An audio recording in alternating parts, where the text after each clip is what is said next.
आशा करता हूं आप सब बहुत अच्छे होंगे। मेरा नाम है सिद्धांत अग्निहोत्री। स्टडी ग्लोस पे आपका बहुत बहुत स्वागत है। दोस्तों, आज से हम मैराथन सीरीज शुरू कर रहे हैं, मैराथन लेक्चर्स। तो हम हिस्ट्री को पूरा कवर करेंगे एक ही वीडियो में। आपको पता ही है कि मैंने पार्ट्स में हिस्ट्री को कवर किया है। एंशिएंट हिस्ट्री पे मेरे तकरीबन 30 लेक्चर्स हैं, लेकिन हम कवर करेंगे इसको एक ही वीडियो में। कोशिश करेंगे कि सब कुछ एक वीडियो में आपको पता लग जाए। तो लंबा लेक्चर होगा और बहुत मजा आएगा, बोर नहीं होंगे, बहुत मजा आएगा। हिस्ट्री वैसे सबसे इंटरेस्टिंग सब्जेक्ट है, लेकिन पता नहीं इसको टीचर्स ऐसे पढ़ाते कि बोरिंग लगता है। जब मैं क्लास में था, 7th 8th में था, तो जब हिस्ट्री पढ़ाई जाती थी ऐसा लगता था सो जाऊं। टीचर्स को थोड़ा सा इंटरेस्टिंग पढ़ाना पड़ेगा। आपके साथ मैं हूं, क्या बात है, अपनी तारीफ कर दी।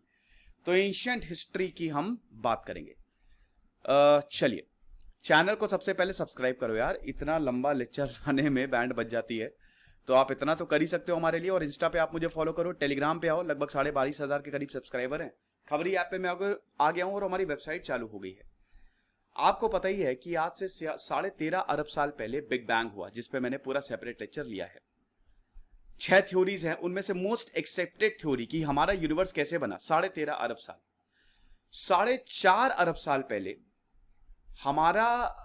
हम मतलब समझ लीजिए कि धरती बनना शुरू हुई।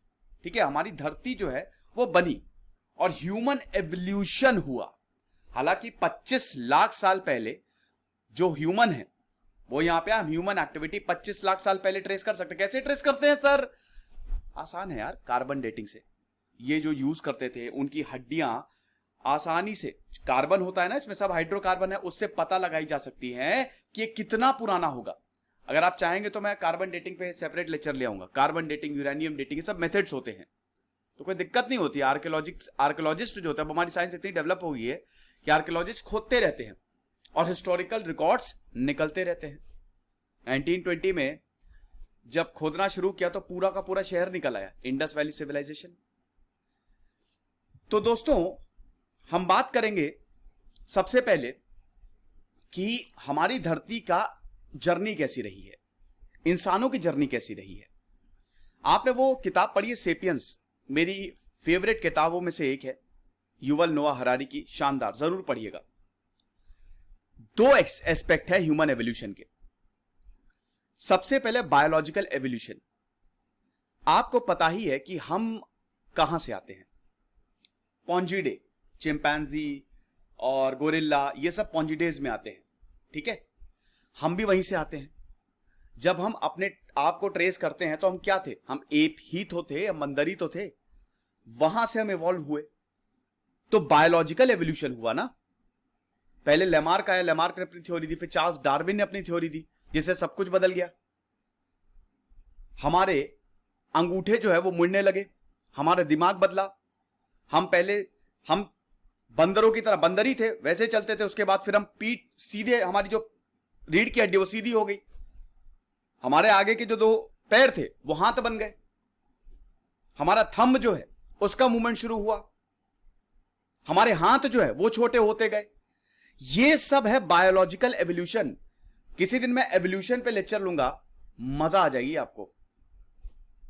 एक्चुअली हम सब मछली से आए हैं, हां, लेकिन वो किसी और दिन के लिए हम बचा के रखते हैं। एवोल्यूशन का भी अपना इतिहास है। कमेंट बॉक्स में अच्छा बता दो कि किसको एवोल्यूशन पे लेक्चर चाहिए। तो बायोलॉजिकल, और दूसरा है हमारा कल्चरल रेवोल्यूशन। एक बार जब हम डेवलप हो गए, उसके बाद फिर हम ग्रुप में रहना शुरू हुए। हमने हंटिंग शुरू की, फिर हमने खेती शुरू की, उसके बाद फिर हम और ग्रुप में रहने लगे। हम ट्राइब्स बनने लगी तो माइग्रेट होने लगे, पानी की तलाश में, खेती की तलाश में, खाने की तलाश में। फिर जब बहुत बढ़िया खेती हुई, मेटल्स मिलना शुरू हो गए, हमने हथियार बनाने शुरू कर दिए, टूल्स बनाने शुरू कर दिए।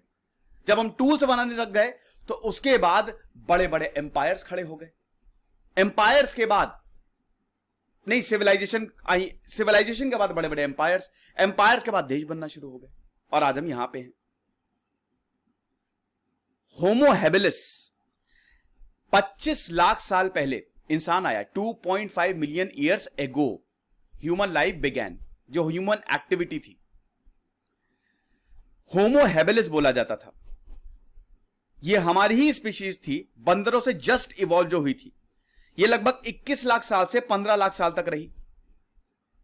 फिर उसके बाद आए होमो इरेक्टस, हमने अपनी पीठ को सीधा कर लिया। और उसके बाद जो पूरी एज थी प्लीस्टोसीन, हम उसमें रहे। फिर वाइस मैन होमो सेपियंस, होमो सेपियंस जो वाइस मैन है, जो हम हैं, जो पूरी तरीके से इंसान, जो हमारा जो कहते हैं ना जिसको इंसान, जिसकी बुद्धि भी डेवलप हो और सब बढ़िया हो, उसमें डेवलप हुए हम, होमो सेपियंस सेपियंस। अब अगर हम बात करते हैं पीरियड्स की, तो इसको हम 3 में डिवाइड करते हैं। सबसे पहला stone age, bronze age, iron age. Okay, मैं आपको बड़ी इंटरेस्टिंग चीज बताता हूं। क्या आपको पता है कि जो हमारी एज है, जो हमारी एंशियंट हिस्ट्री है, 98% आपको इसी में ही मिलेगी हिस्ट्री हमारी। हमारी जो मॉडर्न हिस्ट्री, अभी जो 3000 साल 5000 साल का इतिहास है ना, वो सिर्फ और सिर्फ 2% है। खुद ही देख लीजिए ना आप, 450 साल, 4.5 अरब साल पुरानी हमारी धरती है, जिसमें से खाली अभी हम 5000 साल पहले जानते हैं और उसमें भी डिस्कवरी हो रही है। 2% तो ही। स्टोन एज की बात करें दोस्तों, तो ये ठीक है, from the invention tools made for hunting to, ये तो चलिए कोट है। चलिए अच्छा, इसको मैं आगे समझा ही देता हूं। ये है स्टोन एज। आपने वो फ्लिंट स्टोन कार्टून देखा होगा, वैसे ही है। स्टोन एज की बात करें, पाषाण युग। स्टोन एज इसको क्यों कहते हैं? पत्थरों से हमने अपने आप को बनाया, पत्थरों से हमने टूल्स बनाए, पत्थरों पे पेंटिंग्स बनाई, पत्थर काटे हमने, गुफा बनाई, गुफा में रहने लगे। स्टोन एज जिसको बोलते हैं, आप देख सकते हैं। आग का जब डेवलपमेंट किया, आग का जब हमने इन्वेंशन किया, तो सब बदल गया। ये माछ है, देखिए मस्त एकदम बढ़िया, पता नहीं किसका मांस है ये, हालांकि मैं वेजिटेरियन हूं। स्टोन एज को हम 2 में डिवाइड करते हैं। कौन कौन सा? सबसे पहला है पालियोलिथिक। पालियोलिथिक मतलब ओल्ड, पालियो मतलब होता है ओल्ड, मेसोलिथिक भी पालियोलिथिक में आ जाता है, तो आपको परेशान होने की जरूरत नहीं है। पालियोलिथिक के 3 डिवीजन है। देखिए, वैसे हम टाइम पीरियड 3 MA और KA में, हम जहां पे भी यूनिट चलती है ना, वो MA और KA में, मिलियन और 1000, 10⁶, 10⁹, 10⁻12। तो मिलियन यानी कि पालियोलिथिक एज शुरू होती है आज से 33 लाख साल पहले। 33 लाख साल पहले हमारी स्टोन एज शुरू हुई, जब हम आए और हमने पत्थरों का बहुत अच्छे से यूज किया, जिसको हम कहते हैं ओल्ड स्टोन। लिथिक मतलब होता है स्टोन, पालियो मतलब ओल्ड। पालियोलिथिक एज को हम 3 में डिवाइड करते हैं। सबसे पहले लोअर पालियोलिथिक एज, 33 लाख साल से लेकर 3 लाख साल तक, 30 लाख साल तक का गैप, तब तक चली है ये। दूसरा है हमारी Mesolithic as, middle stone age, 3 lakh साल से 45,000 साल तक। और तीसरा है हमारा अपर पालियोलिथिक एज, 45,000 साल से 10,000 साल तक। मतलब 33 लाख साल से लेकर 10,000 साल तक, आज से पिछला जाइए आप, 33 लाख साल से लेकर 10,000 साल तक, ये हमारी पूरी पालियोलिथिक एज है। समझ गए आप? और 10,000 साल, 10,000 BC एक पिक्चर आई थी। अच्छा, 10,000 साल में नियोलिथिक, न्यू स्टोन एज। ऐसा क्या हुआ कि 10,000 साल पहले ही एकदम से नियोलिथिक एज आ गई? आज से 10,000 साल पहले ऐसा क्या हुआ? आज से 33 लाख साल पहले पालियोलिथिक एज आई, लेकिन ये 10,000 साल तक चली, तो ये ट्रांजिशन कैसे हो गया? क्या हुआ ऐसा? पहले हम बात करते हैं पालियोलिथिक की। बहुत आराम से आपको मैं एक एक चीज बताऊंगा। पालियोलिथिक एज, जैसा कि मैंने बताया कि इसको ओल्ड स्टोन एज बोला जाता है। इसमें था क्या? इसमें इंसान बहुत अच्छे से स्टोन्स का यूज करते थे और इंसानों ने माइग्रेशन शुरू किया। क्या आपको पता है? आउट ऑफ अफ्रीका, सबसे पहले इंसान अफ्रीका में आया और वहां के बाद से, हालांकि देखिए आउट ऑफ अफ्रीका थ्योरी सही है, लेकिन ऐसा नहीं कि अफ्रीका से वो हर जगह गया। अर्ली ह्यूमन सेटलमेंट्स हमको अफ्रीका में देखने को मिलते हैं। हमारे पूर्वज अफ्रीका से, जब आप जेनेटिक कोडिंग जीन्स हम देखते हैं तो वहीं से मिलते हैं। तो शुरुआत में हम क्या थे? याद रखिएगा, हम थे हंटर गैदरर्स, हम शिकारी थे। हम किस में रहते थे? केव्स में रहते थे। इंसान उस समय चीजें बहुत बड़ी बड़ी हुआ करती थी। शेर इतना बड़ा, वो मूवी देखी ना आइस एज, हाथी इतने बड़े। तो इंसान जो है, इन सबसे बचने के लिए गुफाओं में रहा करता था। ओके, और इंसान उस समय हंटर था, हंटर एंड गैदरर्स। अब हंटर का शिकारी, किसका शिकार करता था? जानवरों का। कौन से जानवर को? जो छोटे होते थे। बड़े जानवरों को थोड़ी ना करेगा, मार के खा जाएंगे। गैदरर्स क्या गैदर करता था? कुछ भी, सड़ा गला मांस, स्टोन, जो उसके काम का हो वो। इंसान ने माइग्रेशन शुरू किया। 50,000 साल पहले इंसान ऑस्ट्रेलिया गया। पहले सब कुछ जुड़ा हुआ था ना, कॉन्टिनेंट्स एक दूसरे से जुड़े हुए थे, जिसको पैंजिया बोला जाता था। धीमे धीमे कॉन्टिनेंटल शिफ्ट आया है। अब आप बोलेंगे ना कि अरे ऐसे कैसे ऑस्ट्रेलिया चला गया? ऑस्ट्रेलिया तो नाव से जाना पड़ेगा। क्या उस समय इनके पास नाव थी? एरोप्लेन था? टिकट बुक कराया, इनको पासपोर्ट मिलता था, आराम से ऑस्ट्रेलिया भाग गए? नहीं, पहले सारे कॉन्टिनेंट एक थे, बाद में टूटे हैं। कॉन्टिनेंटल क्रस्ट थ्योरी मेरी पढ़ लीजिएगा, continental theory, Alfred Wegener theory. Geography उठाइए, पहला लेक्चर देख लीजिए, आपको समझ में आ जाएगा। तो 50,000 पहले इंसान ऑस्ट्रेलिया गया, फिर यूरोप गया। 30,000 साल पहले इंसान जापान पहुंचा। अपर पालियोलिथिक एज, पालियोलिथिक एज की सबसे मॉडर्न एज है, ठीक है। और हंटर गैदरर्स थे, जैसा कि मैंने बताया। खाने के लिए ये जानवरों का शिकार करते थे। पॉपुलेशन डेंसिटी थी ही नहीं, बहुत कम थी। एक स्क्वायर मील में सिर्फ एक आदमी रहता था। आप विश्वास करेंगे, दूर तक चले जाओ, बस एक आदमी आपको मिल जाएगा। टाइम मशीन हो तो कितना मजा आ जाए ना, हम लोग पीछे जाए, देखे क्या होता था। ये गुफाओं में रहता था, लेकिन तब भी इंसान के पास दिमाग था। मॉडर्न ह्यूमन है ना वो, होमोसेपियंस। वो पेंटिंग्स बनाता था, और आज भी वो पेंटिंग्स मिलती है। एमपी में paintings UNESCO world heritage site का हिस्सा है। दुनिया भर में पेंटिंग्स मिलती है। सोचिए, वो जो इंसान उस समय पेंटिंग बना के गए, तो उनको लगा होगा कि यार मुझे, उनको खुद भी यकीन कि मैं एक टाइम पे, मतलब मेरे ऊपर रिसर्च चलेंगे, मेरे ऊपर कॉलेज बन जाएंगे। कैसे पेंटिंग करते थे? कलर से, ठीक है, कलर्स से पेंटिंग करते थे, ब्लड से मिक्स करते थे, कलर्स बनाते थे, चारकोल बनाते थे, वाटर में। इंसान का दिमाग आप देखिए, उस समय उसको पता था ये सारी चीजें, ठीक है। और इसके ये जो 10,000 बीसी खत्म हुआ, ये लास्ट आइस एज थी। आइस एज भी 6 में डिवाइडेड है, बहुत सारी आइस एज, अभी भी हम एक तरीके से आइस एज में ही है। उसका भी वो 2-3 चीजें हैं। देखिए, एंशिएंट हिस्ट्री ना काफी चीजों में डिवाइडेड है, और वो एक अलग चैप्टर है, उसकी भी हम बात करेंगे। तो रॉक के पेंटिंग्स, ज्वेलरी बनाई जाती थी। वो सोने उसका नहीं, लेकिन हां जो भी मिलता था, बीड्स की ज्वेलरी, यहां तक रिचुअल के भी, परंपरा के भी हमको एविडेंस मिलते हैं। गुफा में क्या बनाते थे ये, कैसे ये हंट करते हैं, कैसे शिकार करते हैं, कैसे इनके कस्टम है, ये रहते कैसे हैं, ये माइग्रेट करते हैं तो इनको क्लाइमेट चेंज दिखाते थे, ये सब कुछ। क्या बात है, बहुत बढ़िया। ये देख सकते हैं ना इस तरीके से, और इस तरीके का सब पेंटिंग में है। पालियोलिथिक ह्यूमंस टूल्स का यूज करने लगे थे, स्टोन का यूज करते थे, बोन का, वुड का, इन सब का यूज करते थे। लेकिन जब आग का यूज करना शुरू हुआ, लोअर पालियोलिथिक एज में ही आग का यूज शुरू हो गया था। होमो इरेक्टस और होमो एर्गेस्टर ने, इन्होंने आग का यूज करना शुरू हुआ। आज से 3 लाख साल पहले आग बन गई। और जब आग बन गई तो यह बहुत जबरदस्त इन्वेंशन थी, क्योंकि इससे यह पता चल गया इनको, आग एक ऐसी चीज है जिससे ये अपनी रक्षा कर सकते हैं, और तभी इंसान बचा रहा, वरना बचता भी नहीं। यस, राफ्ट का इन्होंने इन्वेंशन किया। कुछ वाटर बॉडीज बहुत बड़ी होती थी, बहुत लार्ज वाटर बॉडीज, तो एक से नाव ये बनाते थे। हां, आज से 8 लाख साल पहले ऐसा बोला जाता है, मतलब एविडेंस में मालूम चला है कि इन्होंने राफ्ट का इन्वेंशन किया। सोसाइटी कैसी थी, कैसे रहते थे ये पता नहीं, इसका हमको अभी ज्यादा अंदाजा नहीं है। नियोलिथिक का तो पता है, लेकिन ऐसा बोला जाता है कि 20 एक बैंड होता था, है ना, जैसे जानवरों का होता ना, वैसे ही उस समय इंसानों का भी होता। उसमें 20 से 30 लोग रहते थे, और कुछ बैंड्स में 25 से 100 मेंबर्स भी हो सकते थे। सबसे बड़ा जो सोर्स है वो है पेंटिंग्स,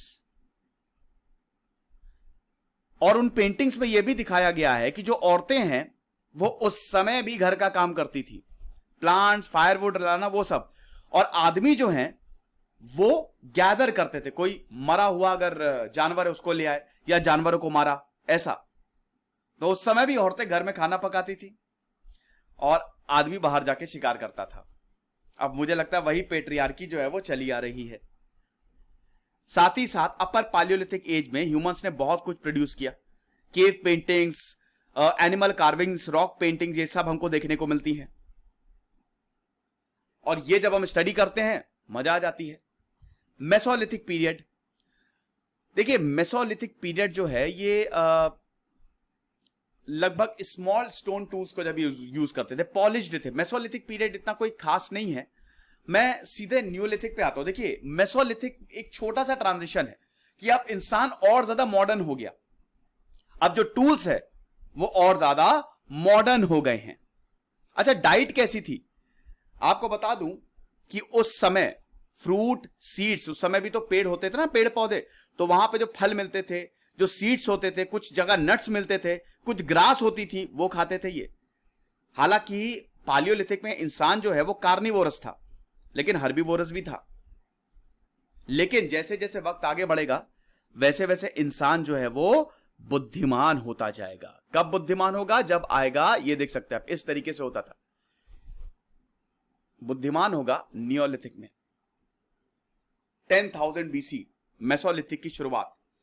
नियोलिथिक रेवोल्यूशन इसको बोला जाता है, जब इंसानों ने, मैंने बताया ना ट्रांजिशन क्यों है, ट्रांजिशन इसलिए है क्योंकि इंसान ने ये पता लगा लिया कि खेती कैसे की जाती है। खेल खत्म।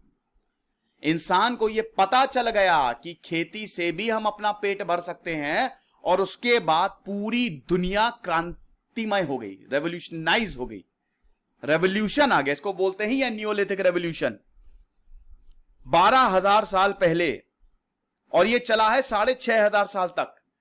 अब इंसान जो है वो हंटर गैदरर से बन गया फूड प्रोडक्टर, अरे सॉरी प्रोडक्टर, वाह नया वर्ड, फूड प्रोडक्शन करने लगा, वो खेती करने लगा। सर ऐसे कैसे खेती कर रहा है वो?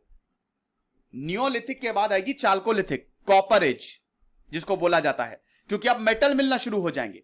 उसके बाद आएगी ब्रॉन्ज एज, उसके बाद जो सबसे मॉडर्न है आयरन एज। आयरन एज में पूरी दुनिया का कबाड़ा हो गया, और आज भी कबाड़ा ही है, अभी हम बताएंगे कैसे। तो नियोलिथिक में मजा ही आ गई। इंसान जो है 10,000 BC के आसपास हर जगह जाने लगा। लेवेंट में गया, नॉर्थ अफ्रीका में गया, मेसोपोटामिया, मेसोपोटामिया को क्रेडल ऑफ सिविलाइजेशन बोला जाता है।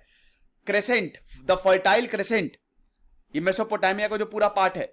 मेसोपोटामिया मतलब आज का इराक, ईरान, ये आज का सीरिया, ये पूरा। तो इसको क्रेडल ऑफ सिविलाइजेशन, सिविलाइजेशंस यहीं से ही शुरू हुई। नियोलिथिक 1, जिसको प्री पॉटरी नियोलिथिक एज बोला जाता है।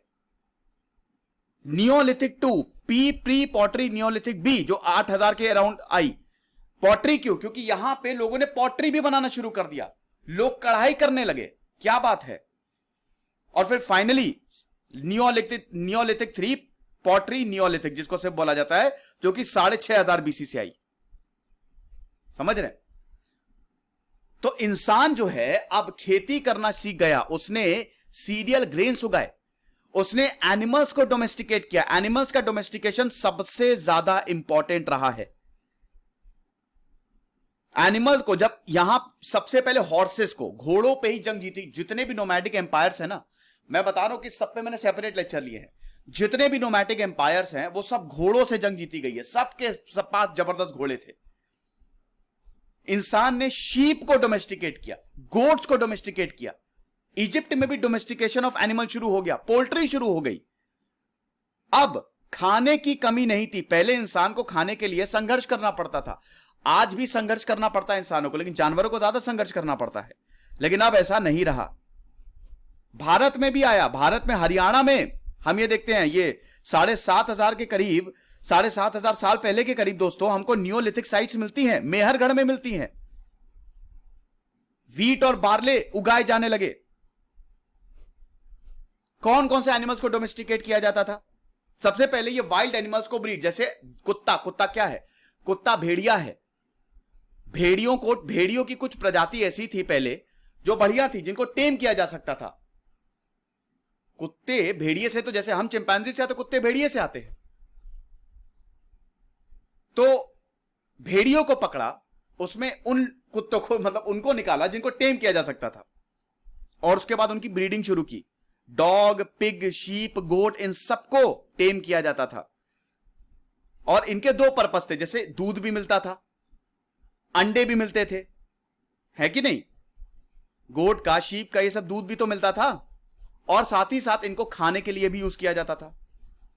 डोंकी, कैमल, ये मेसोपोटामियन रीजन में, इजिप्शियन रीजन में कैमल का बहुत बढ़िया यूज हुआ।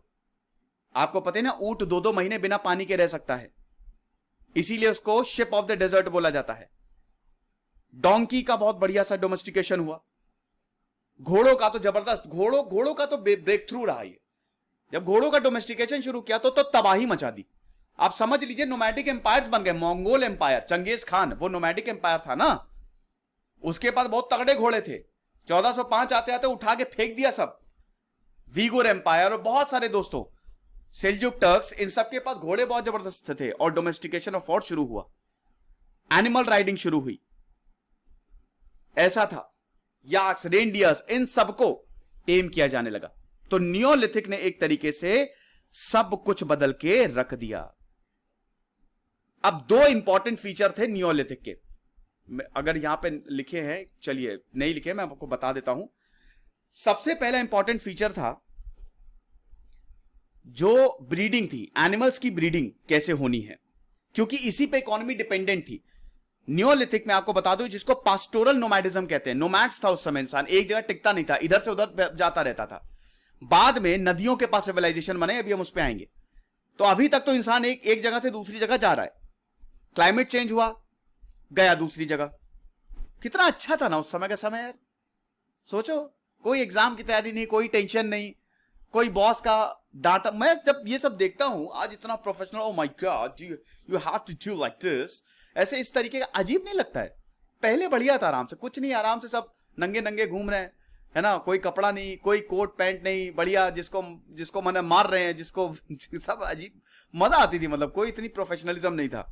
आज तो हर एक चीज के लिए प्रोफेशनलिज्म चाहिए आपको, है ना, हर चीज दिखावा हो गई है। उस समय कुछ नहीं था ऐसे।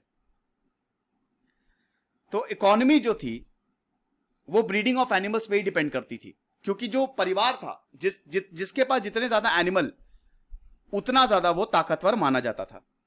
और माइग्रेटरी कैरेक्टर था ये एक जगह से दूसरी जगह जाते रहते थे। दूसरा फीचर था, एक तो ब्रीडिंग ऑफ एनिमल और एक माइग्रेटरी कैरेक्टर। अब डोमेस्टिकेशन ऑफ एनिमल्स कहां कहां प्रैक्टिस किया जाता था? यूरेशियन में, यूरोप और एशिया का जो रीजन है, स्टेपे में। फिर हॉर्सेस को तो बहुत तगड़े से चाइना, मंगोल तक हॉर्सेस आ गए। सीरिया, मेसोपोटामिया, अरेबिया, पैलेस्तीन, सहारा, ये जितनी भी आप यहां पे देखेंगे ना एम्पायर्स, ये सब हॉर्सेस की वजह से, डोमेस्टिकेशन ऑफ एनिमल्स की वजह से ही हम देखते हैं कि बने। फिर अमेरिका, तिब्बत, नॉर्थ अफ्रीका और इंडिया में भी डोमेस्टिकेशन ऑफ एनिमल बहुत अच्छे से शुरू हुआ, और हॉर्स और कैमल ने बहुत गजब रोल प्ले किया। कैमल ने तो एकदम सब बदल दिया, क्योंकि उसी के थ्रू ही सारा ट्रेड होता था। सोसाइटी और इकोनॉमी कैसी थी इनकी? नोमैड्स को एकदम जाहिल बोला जाता था, ये बारबेरिक थे, ये मार काट में बिलीव करते थे, दे वर नॉट सिविलाइज्ड। आपने वो गेम ऑफ थ्रोन्स देखा होगा, उसमें जो डॉथरैकी है ना, वो नोमैडिक्स हैं, समझ रहे हैं, कि सिविलाइज्ड नहीं है, किसी को भी मार के खा जाएंगे, घोड़े को मार के खा जाएंगे, कुत्ते को मार के खा जाएंगे, आपको मार के खा जाएंगे, ऐसे थे ये। लेकिन उसके बावजूद इनकी सोसाइटी ऑर्गेनाइज्ड थी, ठीक है। जिस इंसान के पास जितने ज्यादा जानवर होते थे उतना अच्छा। एक सोसाइटी में काफी फैमिलीज रहती थी, और आदमी जो होता था वो हेड ऑफ द फैमिली होता था। और सबसे बड़ी बात थी, मोनोगैमी उस समय थी, एक ही वाइफ आप रख सकते थे। कहीं कहीं पॉलीगैमी देखने को मिली है, और उस समय भी बार्टर सिस्टम था, एनिमल प्रोडक्ट्स और एनिमल्स का एक्सचेंज होता था, ठीक है। ये कहानी है, आगे बढ़ते हैं। अब नियोलिथिक आपने देख लिया, पालियोलिथिक आपने देख लिया, अब आती है हमारी ब्रॉन्ज एज, ठीक है। स्टोन एज, ब्रॉन्ज एज और आयरन एज, ये हमारे 3 एजेस हैं। ब्रॉन्ज एज दोस्तों, अब देखिए, ब्रॉन्ज एज से पहले आती चाल्कोलिथिक एज, लगभग 4500 साल पहले। चाल्कोलिथिक एज में क्या हुआ कि कॉपर मिला। अब ना हमको मेटल मिलने शुरू हो गए। मेटल जब हमको मिले, कॉपर, ब्रॉन्ज अलॉय है, ठीक है, कॉपर और टिन का, सबसे पहले कॉपर मिला। तो यहां पे पता चल गया कि हम भी बहुत कुछ कर सकते हैं। हम मेटल का यूज कर सकते हैं और मेटल का यूज करके हम खेती कर सकते हैं। खेती इतनी आगे बढ़ी कैसे?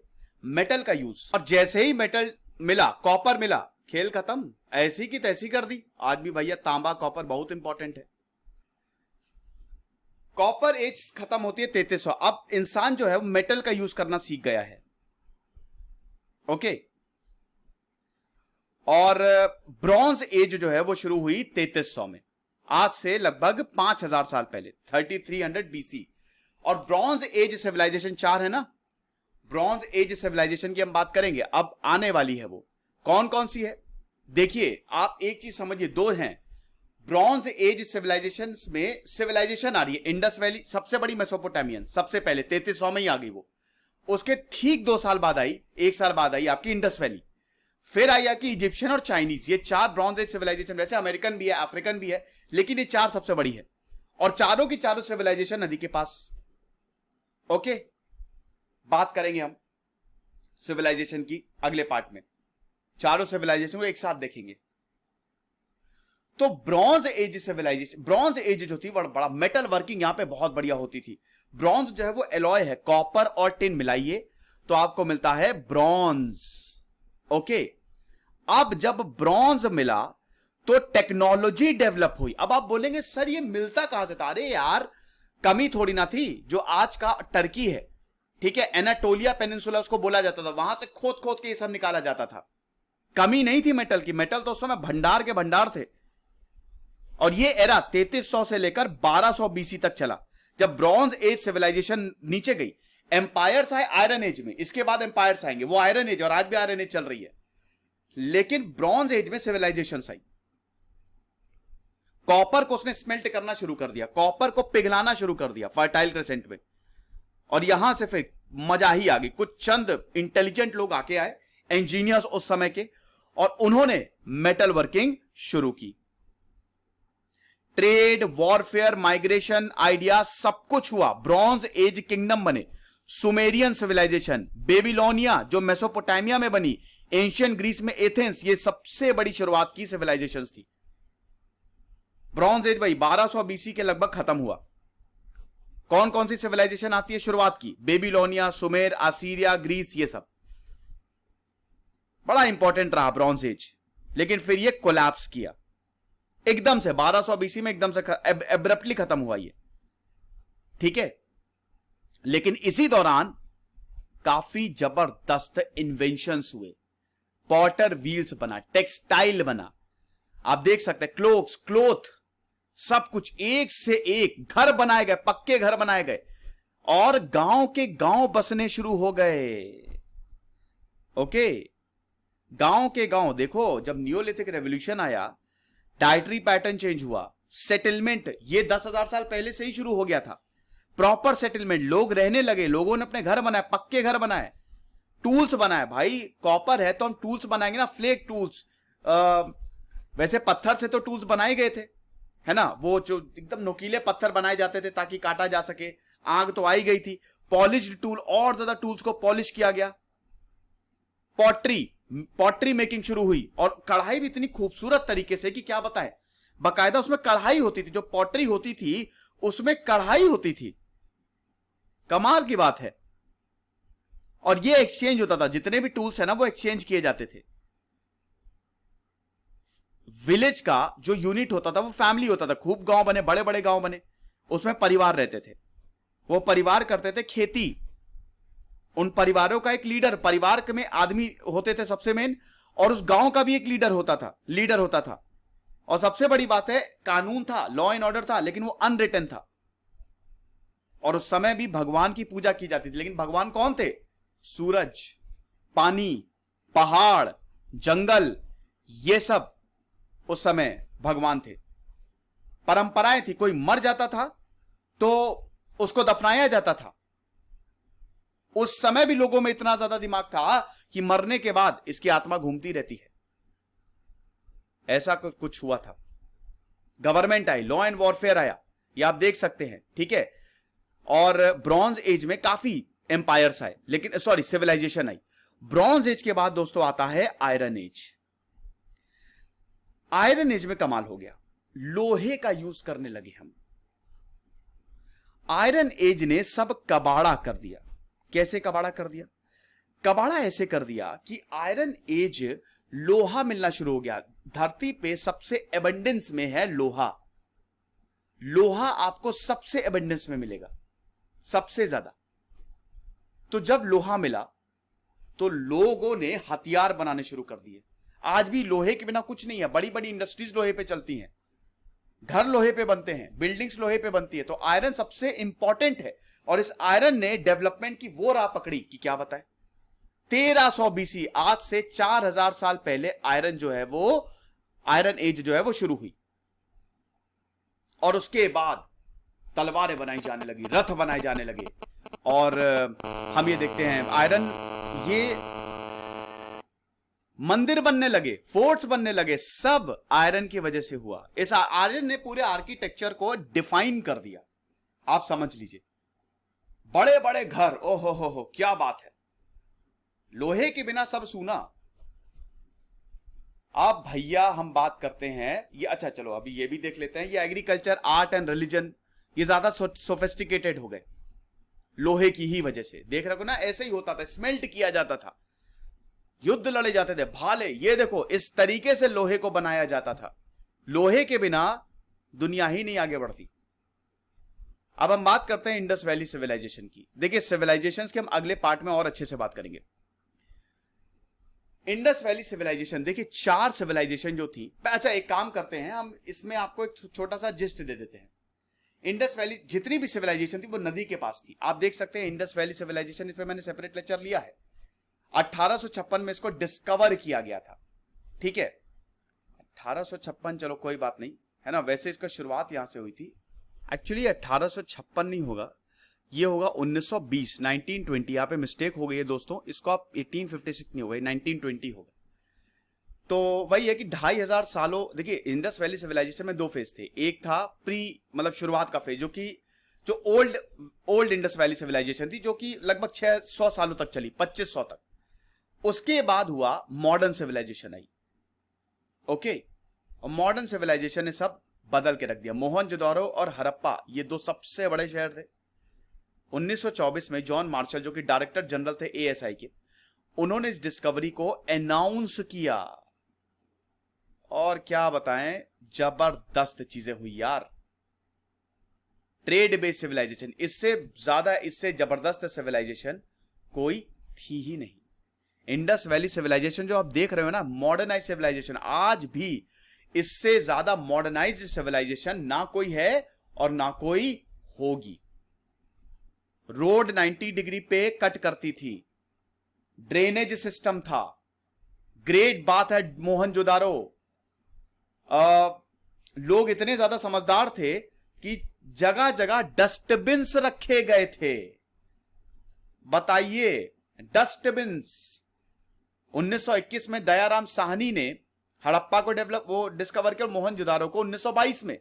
और ये सिंधु नदी जो है, हिमालय से 3 नदियां निकलती हैं सबसे मेन। एक है सिंधु, जो पाकिस्तान से जाकर अरेबियन सी में गिरती है।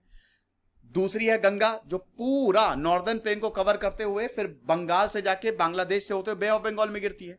तीसरी है ब्रह्मपुत्र, पूरा नॉर्थ ईस्ट को कवर करते हुए हिमालय से निकलती है और फिर वो बे ऑफ बंगाल में जाती है। ठीक है, तो आप समझिए कि पूरी ह्यूमन हिस्ट्री हम यहां से ट्रेस करते हैं भैया।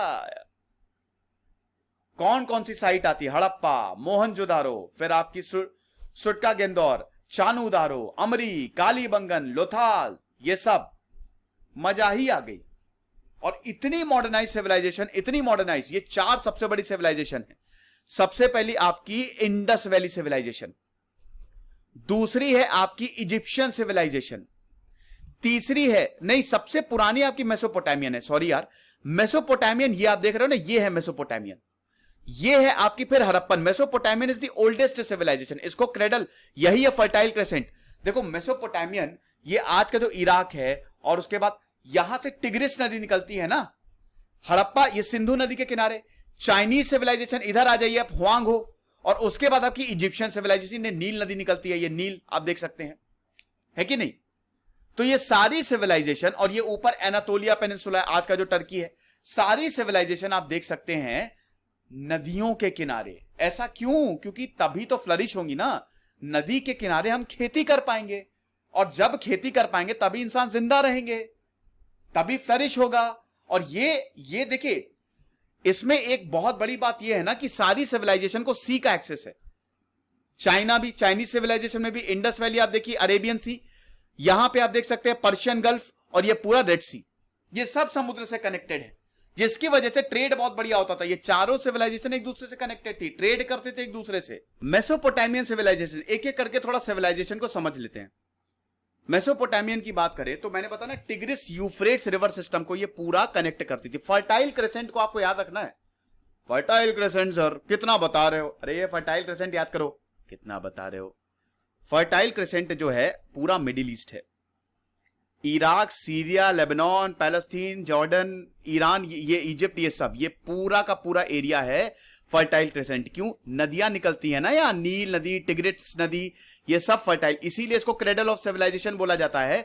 सेटल्ड फार्मिंग यहीं से स्टार्ट हुई, यहीं पे ही लोग आए, बोले अरे बाप रे इतनी नदियां, यहीं पे ही खेती करेंगे। ये देश है वीर जवानों का, कौन सा खेती वाला गाना था, कुछ ऐसे ही। तो आज का Kuwait, Iraq, Iran, Syria, Turkey, ये सब मेसोपोटामिया में आता था। मेसोपोटामियन, ये ईरानियन प्लेटू है ना, ये भी, और यही बाद में यहां से सुमेरियंस आए, अकादियंस आए, मतलब वही असीरियंस, बेबीलोनियंस और पर्शियन एम्पायर, ये सब यहीं से एक के बाद एक। यही भाई क्या है यार, ये सिविलाइज, ये एरिया है, अब यहां पे एम्पायर आएंगे जाएंगे बस। हालांकि एम्पायर्स की बात हम करेंगे, मजा आ जाएगी यार, ये सीरीज, ये मैराथन सीरीज बस पढ़ते रहो। सुमेरियंस, अकादियंस आए, फिर उसके बाद बेबीलोनियंस आए, फिर अखामदिद आई। हिस्ट्री ऑफ जूस पे मैंने लेक्चर बनाया, देखा कि नहीं? देखो जरूर। अलेक्जेंडर द ग्रेट आया, फिर मेसोपोटामियन, फिर पर्शियन एम्पायर यहां से आया, फिर रोमन्स, अरे बहुत ज्यादा, बहुत कुछ हुआ, बहुत बड़ी सिविलाइजेशन रही है। फिर ऐसे ही है आपकी चाइनीज सिविलाइजेशन। चाइनीज सिविलाइजेशन यहां पे दिया नहीं, लेकिन आपको बता दूं, ये ट्रेड सोर्सेस तो ये है यहां पे, ये चाइना जो है ना, ये है आज का चाइना की। देखिए चाइना और भारत, ये दोनों ना हिस्ट्री और कल्चर को लेके थोड़ा लड़ते रहते हैं, वैसे लड़ते हैं, मेरा कल्चर ऊंचा, मेरा कल्चर ऊंचा। क्योंकि चाइना लगभग सारी बड़ी चीजें, gunpowder, civil service, paper, सब चाइना से आया, सब पहली बार चाइना से। तो आप ये समझिए कि चाइना जो है वो बहुत, चाइनीज सिविलाइजेशन बहुत ही ज्यादा इंपॉर्टेंट रही है। येलो रिवर, यांगटे रिवर जिसको बोला जाता था, येलो रिवर के आसपास ये सिविलाइजेशन जो है वो फली फूली, बहुत ज्यादा इंपॉर्टेंट। ओके, और चलो अब फिर आपकी एंशिएंट इजिप्ट, ये इजिप्ट सिविलाइजेशन जो बहुत इंपॉर्टेंट है, नील नदी के किनारे, ये 3100 बीसी में बनी, मतलब थर्ड इंपॉर्टेंट सिविलाइजेशन। और फिर चाइना। तो इसमें देखिए, अगर इजिप्ट की बात करें ना, तो ये बहुत बड़ी रही है, बहुत बड़ी रही है, इनका अपना ही कल्चर था, अपना ही हिसाब किताब। पिरामिड्स बने भाई 1800, आज से 5000 साल पे पिरामिड्स बनना शुरू हुए। इस सिविलाइजेशन को हम 3 किंगडम्स में डिवाइड करते हैं। ओल्ड किंगडम जो कि ब्रॉन्ज एज को कवर करता है, early bronze age. Middle kingdom जो कि मिडिल ब्रॉन्ज एज को कवर करता है। न्यू किंगडम जो कि लेट ब्रॉन्ज एज को कवर करता है। और यहीं पे ही हम ये देखते हैं बनना शुरू हुआ पिरामिड्स। नील नदी बहुत ही खूबसूरत थी, बहुत ही बढ़िया।